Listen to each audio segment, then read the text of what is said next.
gracias a todos y todas por estar acá. También muy agradecida de todo el equipo de Congreso Futuro por hacer posible que esto suceda. En 1989, el colectivo feminista, anónimo y antirracista Guerrilla Girls publicó esta infografía protesta. Traduzco. ¿Tienen las mujeres que estar desnudas para entrar al Museo Metropolitano? Menos del 5% de los artistas en las secciones de arte moderno son mujeres, pero el 85% de los desnudos son femeninos.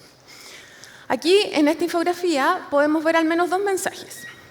Uno que tiene que ver con una subrepresentación de mujeres artistas en cierto museo de Nueva York, aunque claramente esto no era algo particular de ese museo, sino que era sistemático en muchas partes del mundo. Pero no solo eso, sino que también un otro mensaje que tiene que ver con otro lugar en el que, en cambio, las mujeres sí estaban muy sobrerepresentadas, el lugar de los desnudos, el lugar del cuerpo, exposición, ¿sí? Estos dos lugares, artista y musa, podríamos decir, están además claramente jerarquizados. El lugar del artista es un sustantivo propio, es un nombre y un apellido, es un lugar que goza de mucho más privilegio. Mientras que el lugar de la musa es un lugar del cuerpo, exposición, es un sustantivo común e incluso podría ser a ratos intercambiable. Esta infografía de las Guerrilla Girls, además de ser una forma muy innovadora de visualizar un dato, está relacionada con una serie de emociones compartidas entre quienes habitamos ciertas comunidades de práctica en las que de alguna u otra manera se nos hace saber que estamos fuera de una norma, que no encajamos con una norma. Siguiendo en la línea de representaciones artísticas y performance que tienen que ver con esta sensación incómoda de no pertenecer o de no encajar, este es un grupo de paleontólogas estadounidenses que tienen este proyecto en que confluye arte, ciencia y performance, se llama La Mujer Barbuda, desafiando el rostro de la ciencia. En el año 2014, la doctora Ellen Currano, paleontóloga, y su amiga Lexi March, directora de cine, se juntaron a cenar. Y ambas empezaron a conversar de lo incómodas que se sentían en sus respectivos trabajos, ya que eran dominios altamente masculinizados. Entonces, la doctora Currano dijo como chiste, bueno, ¿y por qué no mañana llegamos con una barba en la cara a ver si así podemos hacer tranquilas nuestro trabajo y además sentimos que encajamos en la norma? Y para su sorpresa, su amiga Lexi no se lo tomó tan en chiste y dijo, bueno, hagámoslo, lleguemos mañana con una barba en la cara y bueno, así nació este proyecto, La Mujer Barbuda, que consiste en, hasta el momento, muchas exposiciones de fotos como las fotos que vemos ahí, en todas son mujeres paleontólogas, o bien en su trabajo de campo, en sus terrenos, o en sus laboratorios con una barba. También tienen un documental dirigido por Lexi March y ahora un libro. Esta sensación de no pertenecer, de no encajar, sensación de extranjería, de algún modo, también se extiende al campo de la matemática, que es el campo al que pertenezco. Estas son fotos de conferencias de matemática en distintas partes del mundo que me las han mandado algunas colegas y compañeras del colectivo de Mujeres Matemáticas en Chile, a quienes aprovecho de saludar. Entonces, son conferencias de matemática en las que las mujeres están marcadas. Entonces, vemos que en general son siempre muy poquitas, incluso en algunas solo al parecer quien está tomando la fotografía. En esta línea, con un equipo interdisciplinario de colegas, formado por matemáticas y sociólogos, llevamos a cabo un proyecto de investigación, el Anillo en Matemáticas y Género, en que nos interesaba describir el campo científico de la matemática, desde una perspectiva interdisciplinaria y de género. En el fondo nos interesaba saber cómo, teniendo como contexto estas cifras que son archiconocidas y que no las voy a mostrar acá, de participación de mujeres en matemática, cómo eso iba de alguna manera delineando y generando subjetividades generizadas. Uno de los trabajos emanados de ese proyecto es este, Bichos raros, género y subjetividades en el campo de la investigación en matemáticas en Chile. El nombre Bichos raros es interesante porque era una nomenclatura que utilizaban las mismas académicas para referirse a sí mismas como parte de un campo masculinizado. En este trabajo encontramos tres formas de rareza o sensación de extrañeza que atravesaban mayoritariamente mujeres en el campo. Y estas tres nociones de rareza o extrañeza estaban asociadas a su vez con algunas figuras del sexismo ambivalente. Entonces, hasta el momento, he hablado de un conjunto de consecuencias que se desprenden del hecho de que las comunidades científicas sean tan homogéneas entre sí. Es decir, que estén formadas por personas tan similares entre sí. Las epistemologías críticas ya lo vienen diciendo hace algunos años, hombres blancos, heterosexuales, propietarios, cis, de clase media, etc. Entonces, un grupo de consecuencias de las que he hablado hasta el momento son experiencias negativas de grupos subrepresentados, ya sean mujeres, disidencias sexogenéricas, población racializada, etc. Pero esas no son las únicas consecuencias, sino que también existen otras de índole más epistemológico, es decir, que tienen que ver con la producción de conocimiento en sí mismo, ¿sí? Es decir, con qué tipo de conocimiento estamos produciendo. Y de esto quisiera hablar un poco más ahora. Esas son las consecuencias epistemológicas. Y también creo que es importante entenderlas como dentro de un entramado cultural y complejo que podemos llamarle patriarcado, machismo, orden de género. En el fondo, una forma de organizar el mundo que repercute en muchas esferas de nuestra vida, si es que no en todas. En los derechos sexuales y reproductivos, en la brecha salarial, en la producción de conocimiento, en la planificación de las ciudades, etc. En su libro La mujer invisible, Carolyn Criado tiene un capítulo que se llama así, una pregunta que nos interpela y dice: ¿hay sexismo en la retirada de nieve? Y ahí ella nos cuenta que el año 2011, en una ciudad en Suecia, se estaban reevaluando todas las políticas públicas desde una mirada de género.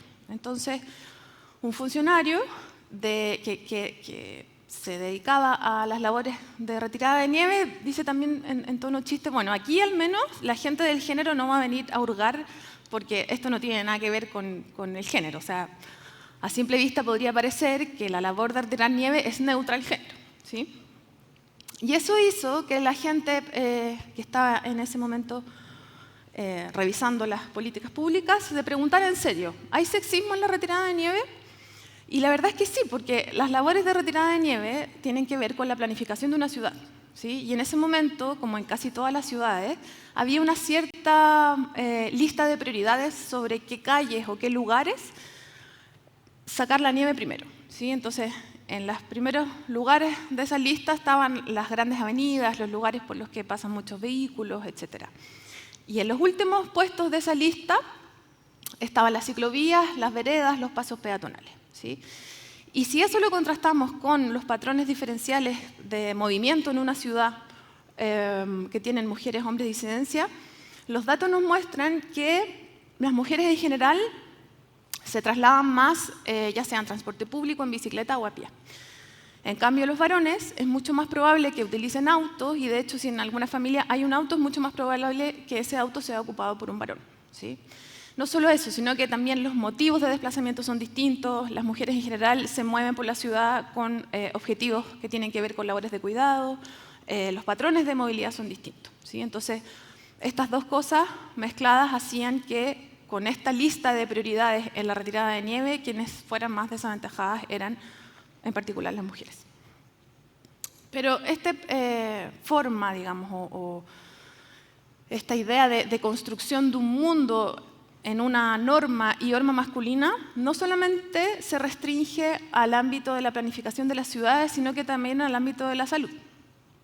El síndrome de Gentle es un nombre que hace referencia al hecho que las mujeres tienen más probabilidades de ser mal diagnosticadas o tardíamente diagnosticadas cuando tienen un ataque al miocardio.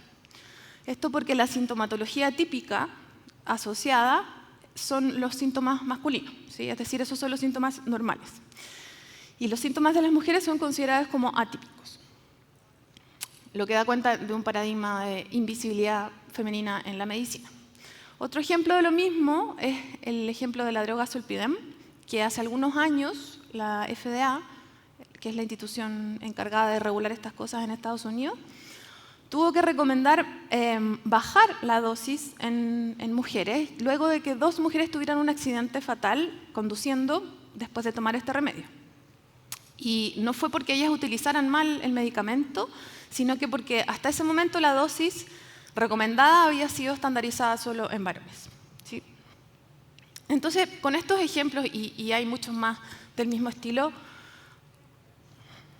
saltan inmediatamente como naturales las siguientes preguntas, ¿sí? ¿Es neutro el conocimiento? ¿Es objetivo?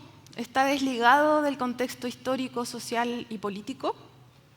Estas son preguntas que ha planteado ya hace muchos años las epistemologías más críticas, y en particular, desde la epistemología feminista, se ha respondido que no es ni neutro, ni objetivo, ni desligado a ningún contexto.